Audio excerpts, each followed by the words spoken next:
जय श्री राम, जय महाकाल, जय भारत माता। आज हूँ महाकालंकर 12तम वार्ता संस्कार प्रसंग। आज हूँ षष्ठ संस्कार। षष्ठ संस्कार नाम हूँ आपणकर विद्यारंभ संस्कार। हेले विद्यारंभ संस्कार क्या कह जाए, केमिति करा जाए, विद्यारंभ संस्कार करिवार उद्देश्य कौन, यही 10 संस्कार भितर आसतु जानिबा। जे समस्ते तो कहते विद्या विद्या विद्या, किंतु आजिर समाज शिक्षा को विद्या बोली बुझी नहीं। आज आपनकर अंगनावाड़ी ठारू यूनिवर्सिटी पर्यंत सबुठी शिक्षा चली, किंतु विद्या कोठी शिक्षा जाए, विद्या कोठी भी पाठ पढ़ा जाए, विद्यार पाठ कोठी भी पढ़ा जाए। किंतु लिखा जाए, देखो आप देखिथे प्राथमिक विद्यालय कि उच्च प्राथमिक विद्यालय, महाविद्यालय हो कि विश्वविद्यालय हो, विद्यालय लिखा जाऊँ स्कूल सामना रे, किंतु सेठी विद्या पाठ पढ़ा जाऊ ना। कहीं आज आम विद्या ठारू बहुत दूर रे। जमती मनुष्य दीटा जगत अच्छी, मनुष्यर गोटे अदृश्य जगत आ गोटे दृश्य जगत। वर्तमान दृश्य जगत अच्छु, ये दृश्य जगत पुणी अदृश्य जगत को जीवा, अदृश्य जगत पुणी दृश्य जगत को आसवा। एमती चली आमर जीवन क्रम। ठीक सेमती आम भीतर दुई शक्ति मध्य अच्छी, गोटे अच्छी ईश्वरीय शक्ति, आ गोटे अच्छी आपनकर आसुरिक शक्ति।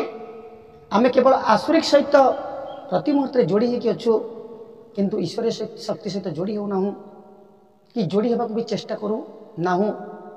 ठीक सेमती जमती दीटा गोड़ अच्छी, गोटे मनुष्यर दीटा हाथ भी अच्छी, दीटा नाक अच्छी, दीटा आखि अच्छी, दीटा शक्ति भी अच्छी निज भितर। ठीक सेमती गोटे शिक्षा अच्छी, आ गोटे विद्या अच्छी। आज समाज जहाँ जानी शिक्षा विषय किसी ना कि जानी। शिक्षा आमर कौन करें, केवल आमर शरीर माने भरण पोषण करता है शिक्षा। और शिक्षा को अक्षर ज्ञान कह जाए, तो सांसारिक ज्ञान कह जाए शिक्षा को, किंतु विद्या ताठारू संपूर्ण अलगा। हेले विद्या क्या कह जाए, आम संक्षेप में जाना। विद्या ताको कह जाए मन, बुद्धि, चित्त, अहंकार, गुण, कर्म, स्वभाव, चिंतन, चरित्र, व्यवहार रे सत्यता को जोड़ीबार नाम होची विद्या।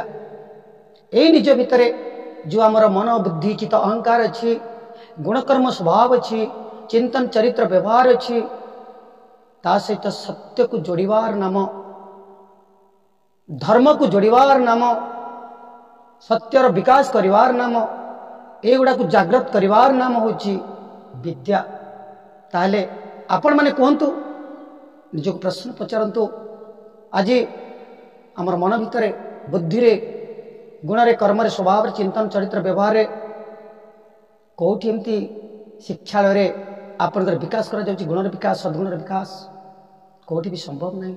सेति पई प्राचीन काल रे एगुड़ा कहउतला।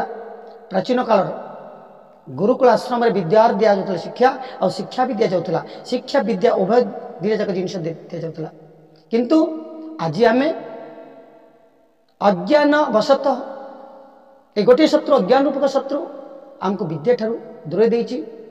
तेणु से विद्या को जागृत करने पाई विद्यारंभ संस्कार करा जाय थाए।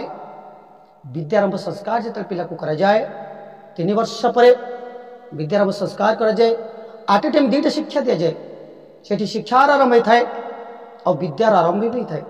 विद्या और शिक्षा ए दुईटी जाक तत्व को शिशु भितर जागृत करा जाय थाए। सेठी अक्षर ज्ञान दिया जाए और निजर गुणकर्म, स्वभाव को, चिंतन, चरित्र, व्यवहार को केमिति विकसित करा जीवो, जड़े केमिति भल मनुष्य हो पारिबो, जड़े केमिति श्रेष्ठ मनुष्य हो पारिबो, जड़े केमिति महान मनुष्य हो पारिबो। सेथिपई केवल विद्या ही, विद्यार विकास द्वारा ही संभव होता है। तेणु एतिकी आपण जानी थांतु जे सेई वेद मंत्र माध्यम यज्ञ माध्यम वैदिक रीतिनीति हिंदू धर्म यही संस्कार करा से संस्कार नाम हूँ विद्यारंभ संस्कार। जो विद्यारंभ संस्कार रे शिक्षा और विद्या ये दुईटी तत्व को शिशु भितर जागृत करिवार नियम कानून को माने उपस्थापन कर जाए तथा निजर बापा माँ पिता माता अभिभावक बा जो माने हितकांक्षी से माने से जिनिस तत्व को निजे बुझी निजर संतान संतानी को बुझाती।